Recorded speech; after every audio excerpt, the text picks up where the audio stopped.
bisan sugad amon kag-anak, para kawil nga para kuma.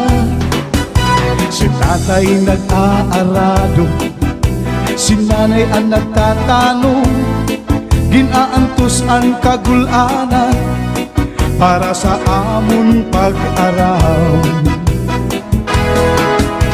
Nadumduman ko pa ang sibiran nga buka, ang tatay sa rakyan kung nagkakawil siya.